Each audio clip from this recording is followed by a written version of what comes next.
ये तो हमें पता है कि वाइफ चाहे तो डिस्प्यूट के बाद 498 की एफआईआर कर सकती है, 125 सीआरपीसी में मेंटेनेंस की एप्लीकेशन लगा सकती है, डोमेस्टिक वायलेंस एक्ट में जाकर आपके खिलाफ प्रोसीडिंग्स कर सकती है, न जाने कितनी सारी रेमेडी। लेकिन सवाल ये उठता है कि हस्बैंड या उसकी फैमिली की साइड से क्या क्या पावर है, क्या क्या वो रेमेडीज है जो आप यूज़ कर सकते हैं। उन सारी रेमेडीज़ को आज हम इस वीडियो में जानने वाले हैं, क्योंकि हाल ही में honourable high court of Allahabad ने एक शानदार जजमेंट दिया है डोमेस्टिक वायलेंस एक्ट पे कि हस्बैंड और उसकी फैमिली की साइड से लोग उस एक्ट का कैसे यूज़ कर सकते हैं, कैसे उसमें रेमेडी अवेल कर सकते हैं। अब वो जजमेंट क्या है वो आज हम इस वीडियो में जानेंगे। दूसरी बात, आप सोच रहे होंगे कि इलाहाबाद हाई कोर्ट से हमें क्या फ़ायदा मिलेगा। बिल्कुल मिलेगा, क्योंकि ऑनरेबल हाई कोर्ट ने जो लॉ लेट डाउन किया है उस लॉ को आप यूज़ कर सकते हैं अपने स्टेट की जिस भी हाई कोर्ट में आपका मैटर चल रहा है या जहाँ भी ट्रायल कोर्ट में चल रहा है, वहाँ पे आप इस ऑर्डर को यूज़ करके अपने फेयर में भी ऑर्डर करवा सकते हैं। तो वेलकम बैक टू चैनल, मैं हूँ आपका अपना वकील दोस्त एडवोकेट नमन और आप मेरे साथ देख रहे हैं लीगल शॉर्ट्स।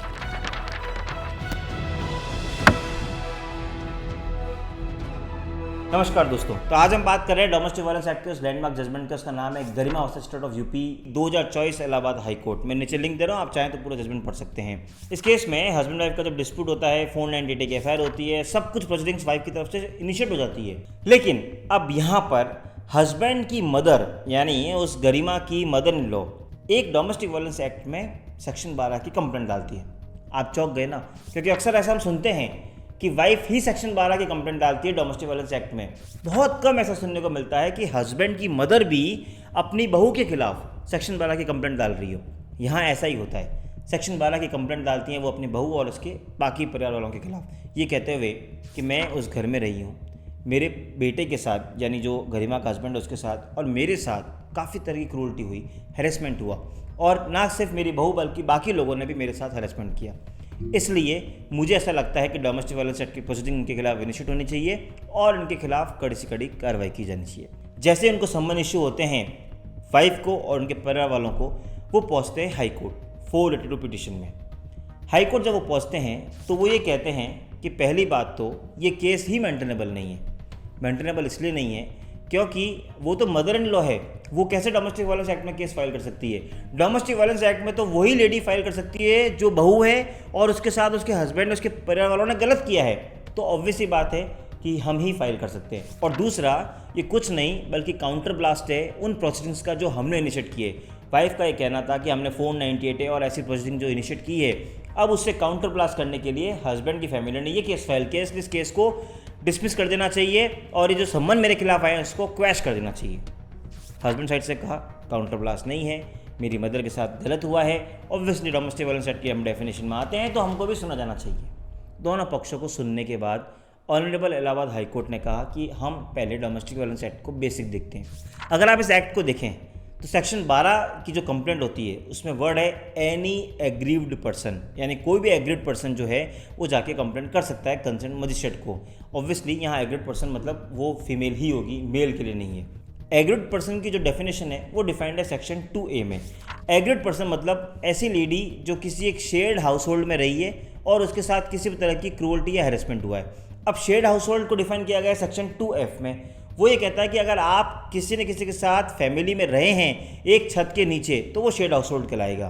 तो ऑनरेबल इलाहाबाद हाई कोर्ट ने कहा कि हम सेक्शन 2A और 2F यानी definition of aggrieved person as well as definition of shared household को अगर हम साइमल्टेनियसली इन कंसोनेंस पढ़ते हैं और इस एक्ट के ऑब्जेक्टिव को देखते हैं जो ये कहता है कि आपको महिलाओं को सुरक्षा देनी है, तो महिला includes mother in law also, यानी हस्बैंड की मदर भी इसमें इंक्लूड है। यानी अगर आपकी बहू आपके साथ गलत कर रही है और आपको हैरेस कर रही है, आपके साथ वायलेंस कर रही है, वो वायलेंस किसी भी तरह का हो सकता है, तो मदर इन लॉ भी अपनी बहू के खिलाफ सेक्शन 12 की कंप्लेंट डोमेस्टिक वायलेंस एक्ट के तहत कंसर्न मजिस्ट्रेट को डाल सकती है। और हम इस बात को हेल्ड करते हैं कि यस वो कंप्लेंट मेंटेनेबल है और हम उनकी 482 को डिसमिस करते हैं। यानी इस जजमेंट से हमें एक बात तो पता लगी कि द मोमेंट अगर आपके खिलाफ कोई केसेस फाइल हो रहे हैं या आपको लग रहा है कि आपकी वाइफ से आपका डिस्प्यूट है और आपकी मदर के साथ आपकी वाइफ ने गलत किया है, तो आप अपनी मदर के थ्रू सेक्शन 12 की कंप्लेंट आप डाल सकते हैं अपने कंसर्न मजिस्ट्रेट के पास। जब आप डोमेस्टिक वायलेंस एक्ट की प्रोसीडिंग इनिशिएट करेंगे तो नो डाउट एक कहीं ना कहीं प्रेशर आपकी वाइफ या उनके घर वालों पर आएगा। देखिए, जब मैं वर्ड बोलता हूँ प्रेशर, तो आज हम सब जानते हैं कि इन सब डिस्प्यूट्स में 498, 125 और डोमेस्टिक वायलेंस एक्ट में मोस्टली केसेस में आफ्टर सम टाइम सेटलमेंट होता है। Settlement with respect to the X amount. अब वो एक्स अमाउंट कितना है वो डिपेंड करता है आप लोगों की बीच की ट्यूनिंग पे या फैक्टर्स पे, बहुत सारे जो डिपेंड करता है। अल्टीमेटली होना सेटलमेंट है। सेटलमेंट तभी होता है कि जो जितना प्रेशर क्रिएट करेगा सेटलमेंट जल्दी होगा।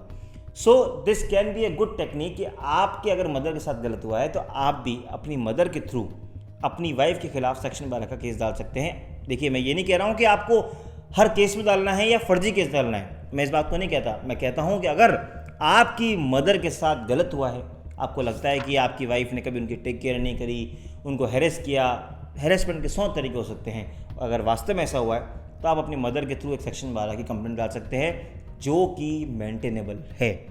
मुझे उम्मीद है आपको ये वीडियो पसंद आया होगा।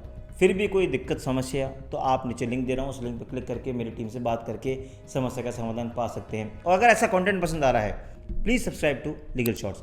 मिलेंगे अगली बार इसी तरह की वीडियो के साथ, तब तक के लिए साइनिंग ऑफ।